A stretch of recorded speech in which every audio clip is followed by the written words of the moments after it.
मैं हरकेश मीना, सहायक आचार्य राजनीति विज्ञान, राजकीय महाविद्यालय नौहर।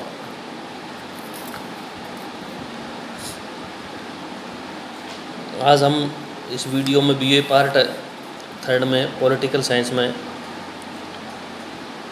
पश्चिमी राजनीतिक विचारकों में लाक का सामाजिक समझौता सिद्धांत, इसके बारे में हम पढ़ेंगे। जैसा कि पिछले वीडियो में हमने ये पढ़ा कि लाक के मानव के बारे में क्या विचार थे, प्राकृतिक अवस्था के बारे में क्या विचार थे, प्राकृतिक अवस्था कैसी थी। अब हम पढ़ते हैं लाक का सामाजिक समझौता सिद्धांत। तो लाक का सामाजिक समझौता सिद्धांत पढ़ने के लिए हम सर्वप्रथम देखेंगे कि मानव का स्वभाव कैसा है। तो लाक के अनुसार जो मानव का स्वभाव है वो विवेक पूर्ण, दयावान, सहयोगी प्रवृत्ति का, सहानुभूति रखने वाला,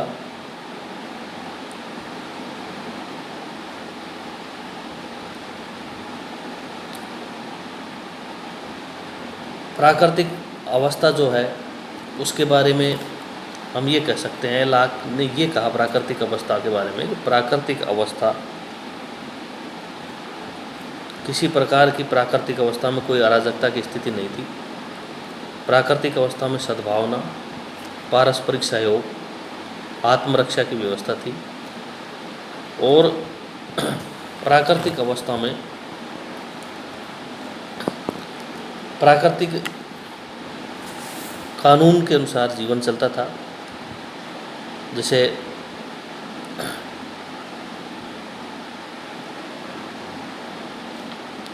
मानव आत्मा में स्थापित किया हुआ था और प्राकृतिक अवस्था में ये था कि प्रत्येक को अन्यों के साथ वैसा ही व्यवहार करना चाहिए जैसा कि वह दूसरों से अपने लिए चाहता है।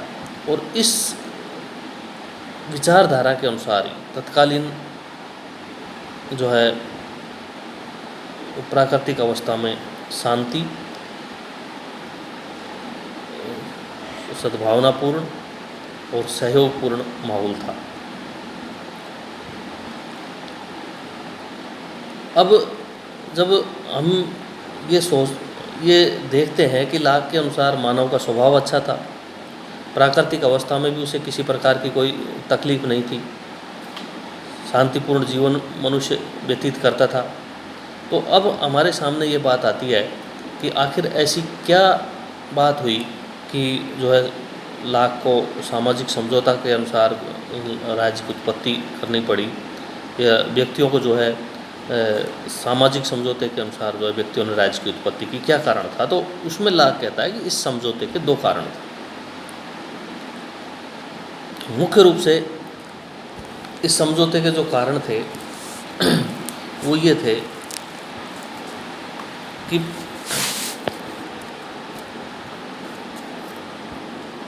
जो प्राकृतिक कानून थे वो स्पष्ट नहीं थे।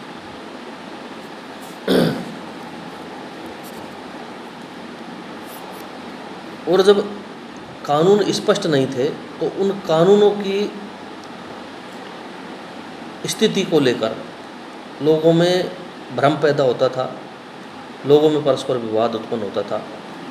तो इस कारण जो है लाक ये कहता है कि मनुष्य को सामाजिक समझौता करना पड़ा, क्योंकि प्राकृतिक अवस्था में आधारभूत असुविधाएं मौजूद थी।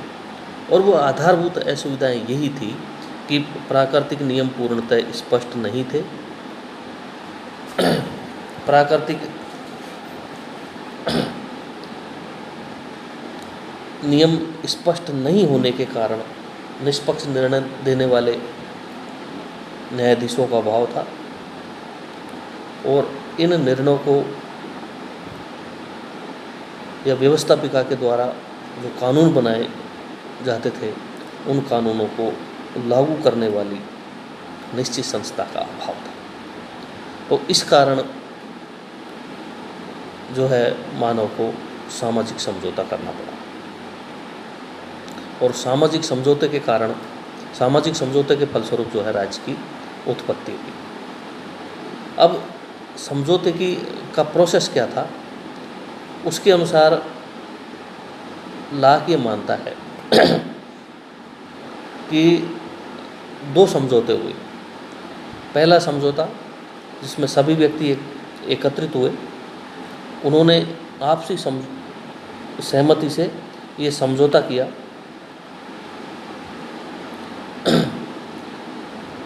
कि हम सब जो है प्राकृतिक अवस्था का अंत करते हैं और राजनीतिक समाज की स्थापना करते हैं। उसके बाद जो दूसरा समझौता हुआ, उसमें उनका मानना है कि उनमें से फिर नागरिक समाज ने एक व्यक्ति को, किसी व्यक्ति को अपना जो है शासक चुना, अपना जो राजा चुना।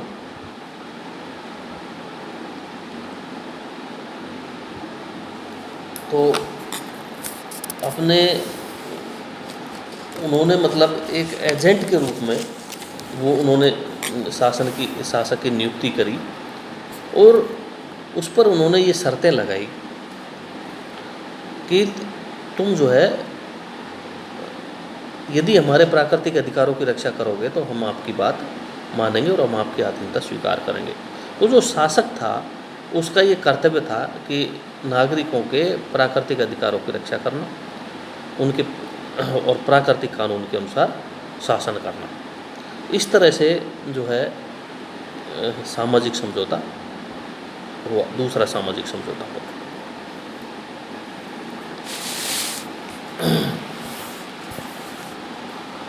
अब लाक का जो सामाजिक समझौता था उसकी जो मुख्य विशेषता, इस मुख्य विशेषता जो उभर के आती है, वो जो मुख्य विशेषताएं हैं वो है कि एक तो दो प्रकार के समझौते हुए। पहले समझौते में नागरिक समाज की स्थापना हुई और दूसरे समझौते में एजेंट के रूप में राजा की नियुक्ति हुई। राजा शासक मात्र एक जो है एजेंट है। एजेंट का मतलब यह है कि निश्चित उद्देश्यों के लिए हम आपको अपना शासक स्वीकार करते हैं, आप इन उद्देश्यों की पूर्ति करोगे हम आपकी बात मानेंगे, आप इन उद्देश्यों की पूर्ति नहीं करोगे हम आपकी बात नहीं मानेंगे। तो राजा जो था, शासक जो था, वो एक मात्र एजेंट था और आपके जो सामाजिक समझौते के फलस्वरूप जो राज्य उत्पन्न होता है उसमें भी व्यक्ति के जो अधिकार हैं वो सुरक्षित रहेंगे। तो व्यक्ति के अधिकार में प्राकृतिक अधिकार, जीवन, स्वतंत्रता और संपत्ति, इनको पूर्णतः सुरक्षित रखा है और इसमें कहा है कि व्यक्ति के इन प्राकृतिक अधिकारों में शासक किसी भी प्रकार का कोई हस्तक्षेप नहीं करेगा। इसके अतिरिक्त शासन के प्रति विद्रोह के बारे में उन्होंने ये कहा है कि भाई शासन के प्रति जो विद्रोह है वो वह तो, लेकिन ये विद्रोह कब होगा? विद्रोह के बारे में उन्होंने ये कहा है कि विद्रोह तब होगा जब आपको ये लगे कि जिन उद्देश्यों के लिए हमने शासक की नियुक्ति की थी उन उद्देश्यों को पूर्ण करने में शासन सफल नहीं हो रहा है, हमारे प्राकृतिक अधिकारों की रक्षा करने में शासक सफल नहीं हो रहा है और अब इसके अत्याचार असहनीय हो गए हैं। तो जब बहुमत वर्ग को ये सारी चीज़ें महसूस हो जाए तो लाक ये कहता है कि उसको बदलने का अधिकार जो है जनता के पास है। शासन के अंगों की स्थापना, तो लाक ने जो है अपने शासन के अंगों की स्थापना जो है अपने सामाजिक समझौता संबंधी विचारों में उन्होंने ये कहा है कि व्यवस्थापिका, कार्यपालिका और न्यायपालिका। तो व्यवस्थापिका जो है कानून बनाएगी, लेकिन वो कानून किसके अनुसार होंगे? प्राकृतिक कानूनों के अनुसार होंगे। कार्यपालिका उन कानूनों को लागू करेगी और कार्यपालिका के एक अंग के रूप में उन्होंने न्यायपालिका की बात करी है कि न्यायपालिका जो है कार्यपालिका के अधीन रहकर और ये कार्यपालिका के एक अंग के रूप में जो है न्यायपालिका कार्य करेगी। इसके साथ साथ ही उन्होंने एक संघ नाम की वैदेशिक संस्था का भी की भी बात कही है, जो है अंतर्राष्ट्रीय संबंधों का संचालन करेगी। लाक ने ये कहा है कि जो सामाजिक समझौता है वो चिरस्थायी है। सामाजिक समझौता मतलब हमेशा हमेशा के लिए है। प्रत्येक नई पीढ़ी को इसकी मतलब स्वीकृति देने की ज़रूरत नहीं है। प्रथम जो समझौता है वो नागरिक समाज की जिसमें स्थापना हुई है स्थायी है। द्वितीय समझौता है निश्चित शर्तों के अंतर्गत वो स्थायित्व प्राप्त करता है, उसमें आप अपने शासक की जो है अपने शासक को बदल सकते हैं, पुराने शासक के स्थान पर नए शासक की स्थापना कर सकते हैं। और लाग जो है इस सामाजिक समझौते के द्वारा व्यक्तिवादी राज्य व्यवस्था की स्थापना करता है, क्योंकि राज्य वो कहता है कि राज्य एक कृत्रिम संस्था है, राज्य एक निर्मित संस्था है और राज्य का उद्देश्य व्यक्ति के प्राकृतिक अधिकारों की रक्षा करना है। व्यक्ति साध्य है और राज्य साधन है, यानी कि राज्य का निर्माण व्यक्ति के लिए हुआ है, न कि व्यक्ति का निर्माण राज्य के लिए। तो ये जो है लाक के सामाजिक समझौते की विशेषताएं हैं। धन्यवाद।